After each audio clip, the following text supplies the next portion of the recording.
Hello साथियों, आप सभी का स्वागत है। मैं सतप्रीत कौर शर्मा आपको बताने आई हूं कि यूपीएलटी ग्रेड परीक्षा, जो कि आप सभी को पता है आयोग के द्वारा हरी झंडी दे दी गई है। हमने एक छोटा सा एडवर्टाइजमेंट जो आया था उसके बारे में बताया भी था। यूपीएलटी ग्रेड के बारे में कंप्लीट डिटेल आपको बस 2 दिन में मिलने वाली है। 2 दिन बाद आयोग की वेबसाइट पे आपको यूपीएलटी ग्रेड का एप्लीकेशन फॉर्म दिखेगा। लेकिन उससे पहले एक बहुत ही जरूरी सूचना जो आप सबके लिए बहुत अनिवार्य है, और वो है ओटीआर से संबंधित। तो सबसे पहले तो हम आपको बताना चाहेंगे ओटीआर यानी वन टाइम रजिस्ट्रेशन। एक बार आपको रजिस्ट्रेशन करना है एंड ये ओटीआर जो है ये आपको Uttar Pradesh public service commission जो वेबसाइट है uppsc.up.nic.in, यहाँ पे आके फिल करना है। ओटीआर का मतलब होता है वन टाइम रजिस्ट्रेशन, यानी अगर आपने एक बार रजिस्ट्रेशन यहाँ नहीं किया फॉर्म भरने से पहले तो फिर आपके लिए मुश्किल हो जाएगी। क्योंकि देखिए, पहली बात तो सर्वर बहुत हैंग करता है ना। बेटर है आप आज कल में इसको भर के खत्म करें, क्योंकि ये एक तरीके की आपकी कंप्लीट डिटेल होंगी। ये 4-5 बेसिक डिटेल है, बेसिक गाइडलाइंस है, जो मैं भी आपको दिखाऊंगी भी कि आपकी जो पर्सनल इंफॉर्मेशन है, फोटो, सिग्नेचर, एवरीथिंग, वो सब ओटीआर के माध्यम से ही जाएगा। ओटीआर में एक बार डिटेल फिल करने के बाद आपको बार बार डिटेल फिल करने की जरूरत नहीं है। जब फॉर्म आ जाएंगे तो 110% सर्वर लैग करता है, जिसकी वजह से ओटीआर भरने में प्रॉब्लम होती है। हम आपको बता दें, हमारे काफी स्टूडेंट्स हैं जो अभी भी हमें सुनने में आ जाता है कि मैम ओटीआर नहीं हो पा रहा है, सर्वर बंद हो जाता है, साइट हैंग कर जाती है। ठीक है, तो इसीलिए समय रहते आप सभी ओटीआर के लिए अप्लाई करें। ओटीआर के लिए आपको रजिस्ट्रेशन करना होगा। ठीक है, आप ये पेज देख सकते हैं रजिस्ट्रेशन का। ठीक है, इस तरीके का पेज आपको दिखेगा, जिसमें आप सभी को पता है। देखिए, आपको सबसे पहले तो ये बता दें ओटीआर दर्ज करने के फायदे हैं। ठीक है, आप ये मत सोचो ये ओटीआर क्यों कहा जा रहा है। जब एक बार आप अपनी पर्सनल डिटेल यहां भर देंगे तो वो सिर्फ कहते हैं ना, एक ही बार दर्ज करने की आवश्यकता है, बार बार आपको फिल नहीं करना पड़ेगा। दूसरा, आपका फोटो, हस्ताक्षर सिर्फ एक ही बार यहां अपलोड होगा। तीसरा, यहां पर मतलब जो भी आपका व्यक्तिगत विवरण है वो पूरे टाइम उपलब्ध रहेगा। आपको स्टूडेंट डैशबोर्ड में जाके लॉगिन करना है, आपकी इंफॉर्मेशन सारी खुल जाएगी। सरकारी नौकरी की भिन्न भिन्न अधिसूचनाओं के सापेक्ष आवेदन प्रक्रिया में ओटीआर में दर्ज सूचनाएं स्वयं प्रदर्शित हो जाएंगी, यानी आपको बार बार लिखने की जरूरत नहीं पड़ेगी। ठीक है, इसको भरने से पहले, ओटीआर भरने से पहले आपके जो महत्वपूर्ण दस्तावेज हैं वो आपके पास होने चाहिए। जैसे आपको पता है एलटी ग्रेड में जो एलिजिबिलिटी क्राइटेरिया है वो आपका ग्रेजुएशन बीएड मांगा गया है। तो सबसे पहली बात तो ग्रेजुएशन की डिग्री सर्टिफिकेट अपने पास रखें, मार्कशीट। साथ ही साथ आप अपना बीएड का भी सब कुछ अपने पास रखें। 10th 12th हर जगह मैंडेटरी है, और आपका एक आइडेंटिटी प्रूफ, आप आधार और पैन भी अपने पास रखें क्योंकि ये भरते वक्त आपको ये सारी चीजें काम आएंगी। ठीक है, जब आप क्लिक हियर फॉर ओटीआर करेंगे तो आपके पास आएगा। देखिए, जब भी हम कहीं लॉगिन करते हैं या हम ओटीआर से संबंधित ओटीआर को जब यहां फिल करेंगे तो आपको रजिस्टर करना होगा। लॉगिन वो बच्चे करते हैं जो पहले से रजिस्टर्ड होते हैं। ठीक है, लॉगिन वो लोग करते हैं जो पहले से रजिस्टर्ड होते हैं। मान लो मैं न्यू हूं, मैं यूपीएलटी ग्रेड के लिए अप्लाई कर रही हूं, तो मुझे क्या करना होगा, रजिस्टर करना होगा। मैं रजिस्टर करूंगी। ठीक है, रजिस्टर के लिए मैं सबसे पहले साइन अप ऑप्शन पे आऊंगी, लॉगिन पे नहीं आऊंगी।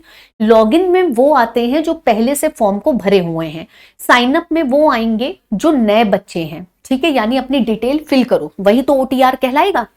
तुम्हें अपनी ईमेल आईडी डालनी है, मोबाइल नंबर डालना है, फिर तुम वेरीफाई करोगे। ठीक है, ओटीपी के थ्रू वेरीफाई होगा। ठीक है, फिर आप एंटर करिए details for OTR after verification of mobile number. आपको बता दें, कुछ बच्चों ने कई जगह मैंने देखा भी, परेशान भी है बच्चे। कुछ बच्चे इस बात को लेके परेशान है कि मैम हमारी फोटो और सिग्नेचर अपलोड नहीं हो पा रहा है, या मैम हमें बता दीजिए फोटो सिग्नेचर का क्या डायमेंशंस है।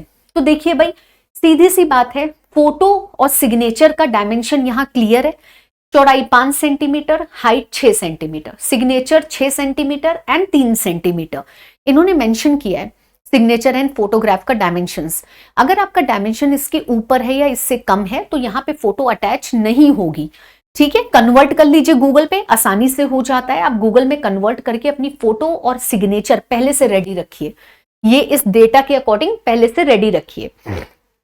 ठीक है, उसके बाद आपको आधार नंबर डालना है, आपको फर्स्ट नेम अपना डालना है, मिडल नेम अगर बीच में है कोई तो डालिए, वरना लास्ट नेम डालिए। ठीक है, जैसे अगर सतप्रीत कौर है तो सतप्रीत फर्स्ट नेम में है, कौर लास्ट नेम में आ जाएगा।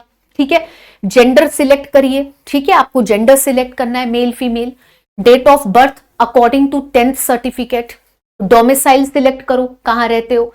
ठीक है, होम डिस्ट्रिक्ट सिलेक्ट करो और अपनी कैटेगरी सिलेक्ट करो। ठीक है, these are the normal basic personal information regarding you, आपके पर्सनल इंफॉर्मेशन है ये। फिर आपको अपने पिताजी का नाम लिखना है, पहला नाम और आखिरी नाम। आपको अपनी माताजी का नाम लिखना है, पहला और आखिरी नाम, हाई स्कूल सर्टिफिकेट के अकॉर्डिंग। हाई स्कूल क्वालिफिकेशन बतानी है, आप किस बोर्ड से थे, फॉर एग्जांपल यूपी बोर्ड या माध्यमिक शिक्षा परिषद बोर्ड, इसमें ऑप्शंस होंगे, आप जिस भी बोर्ड से थे। ईयर ऑफ पासिंग, आपने किस साल में पास किया है। रोल नंबर, अपना मार्कशीट लेके बैठे, इसीलिए कह रहे हैं क्योंकि अब आपको क्लास 10th का रोल नंबर याद है कि नहीं याद है। परसेंटेज तो आप याद कर सकते हो, रोल नंबर थोड़ी ना याद रखोगे, तो अपना डेटा अपने पास लेके बैठिए। फिर आपको यहाँ वेरिफिकेशन कोड डालना है और रजिस्टर कर देना है। ठीक है, ये पहला स्टेप है। जब आपने ये पहला स्टेप कर लिया, ठीक है, ध्यान से देखिएगा, जब आप ये पहला स्टेप कर लेंगे तो बेसिक रिक्वायरमेंट में आपने ये सारी डिटेल भर दी। जैसे देखिए इसमें भरा ना, जब आप अदर पर्सनल डिटेल में जाएंगे आपके पास सिटीजनशिप आएगी इंडियन। ठीक है, मैरिटल स्टेटस आएगा, डिपेंडेंस ऑफ फ्रीडम फाइटर आ रहा है। ठीक है, सर्विस का आ रहा है, रिटायरमेंट का, फिजिकली हैंडीकैप का आ रहा है, येस और नो। ठीक है, अगर जो भी आपका डेटा है उसके अकॉर्डिंग। ठीक है, उसके बाद गवर्नमेंट एम्प्लॉयमेंट डिटेल आ रही है। ठीक है, उसके बाद परमानेंट एड्रेस आ रहा है, ई कम्युनिकेशन डिटेल आ रही है। ई कम्युनिकेशन बोले तो अपना मोबाइल नंबर बताओ, ईमेल आईडी बताओ, ऑल्टरनेट नंबर बताओ, ऑल्टरनेट ईमेल आईडी बताओ, ताकि ऑनलाइन माध्यम से कैसे संपर्क किया जाए। ठीक है, परमानेंट एड्रेस अपना बता देना जहां तुम रहते हो। ठीक है, फिर करस्पॉन्डेंस एड्रेस बता दो। ठीक है, करस्पॉन्डेंस एड्रेस अगर परमानेंट है तो यहां पे टिक कर देना। उसके बाद अपना डेट और अपना साइन अपलोड कर देना। तो ये बेसिक डिटेल थी, गाइडलाइंस के अकॉर्डिंग आपकी बेसिक डिटेल थी पर्सनल डिटेल, जो आपने अभी देख ली कि कैसे कैसे फिल करना है। ठीक है, कैसे कैसे फिल करना है, आपने पर्सनल डिटेल को तो बहुत अच्छे से देख लिया। उसके बाद आप देख सकते हैं, आपने कम्युनिकेशन देखा, क्वालिफिकेशन देखा।